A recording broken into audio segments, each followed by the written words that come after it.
हम आप लोग को एक देवी गीत सुनाती हूँ। मेरा देवी गीत अच्छा लगे तो प्लीज सब्सक्राइब करें, लाइक करें और कमेंट करके बताएं कैसा लगा। कहाँ से आवे शीतली मैया, कहाँ से काली मैया हो। सखी हो कहाँ से आवे भगवान, तो शिव शंकर भोला जी हो।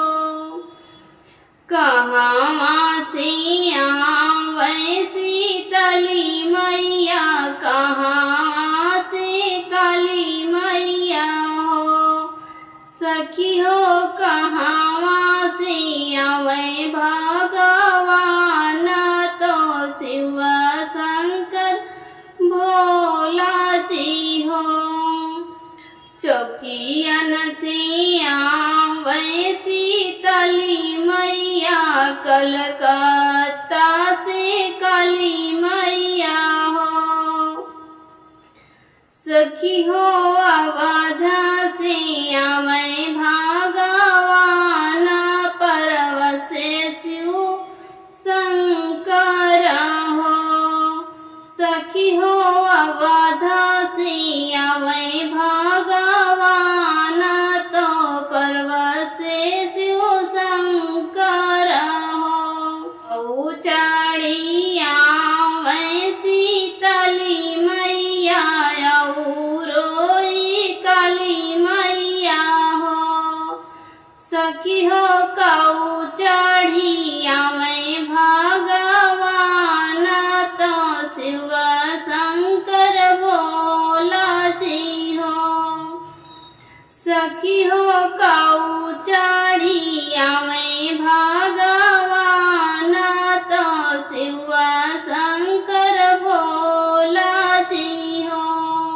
गदहा सावरिया शीतली मैया, हथिया जे काली मैया हो। गदहा सावरिया शीतली मैया, हथिया जे काली मैया हो। सखी हो रथ चढ़ी आवे भगवान, तो बसहा शिव शंकर जी हो। सखी हो रथ चढ़ी आवे भगवान, तो बसहा शिव शंकर जी हो। कहाँ बैठऊ शीतली मैया, रोई काली मैया हो। कहाँ बैठई शीतली मैया, रोई काली मैया हो। सखी हो कहाँ बैठऊ भगवान, तो शिव शंकर भोला जी हो। सखी हो कहाँ बैठबै भगवान, तो शिव शंकर भोला जी हो। चौके बैठबै शीतली मैया, रोई काली मैया हो। सखी हो अंगने बैठबै भगवान, तो शिव शंकर भोला जी हो। सखी हो अंगने बैठबै भगवान, तो शिव शंकर भोला जी हो। काऊ खियबै शीतली मैया, रोई काली मैया हो। सखी हो काऊ खियबै भगवान, तो शिव शंकर भोला जी हो। सखी हो काऊ खियबै भगवान,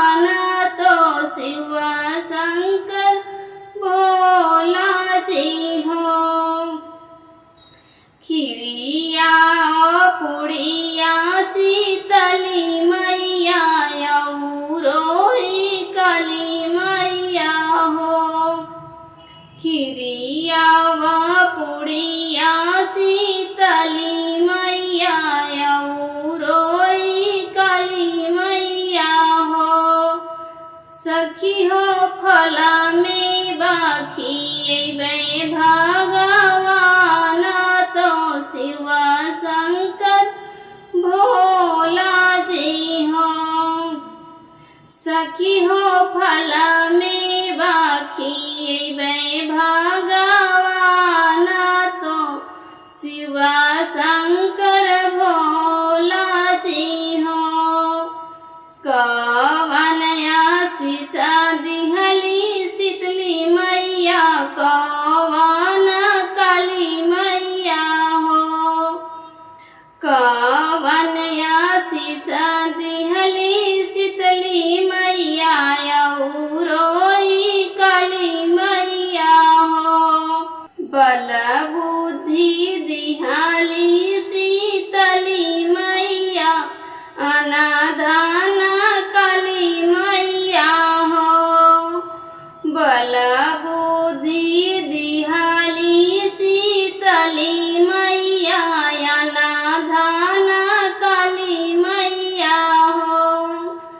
सखी हो पुत्र जे दिहाले भगवान तो सुभगवा शिव शंकर जी हो। सखी हो पुत्र जे दिहले भगवान तो सुभगवा शिव शंकर जी हो। मेरा देवी गीत अच्छा लगा हो तो प्लीज सब्सक्राइब करें, लाइक करें और कमेंट करके बताएं कैसा लगा।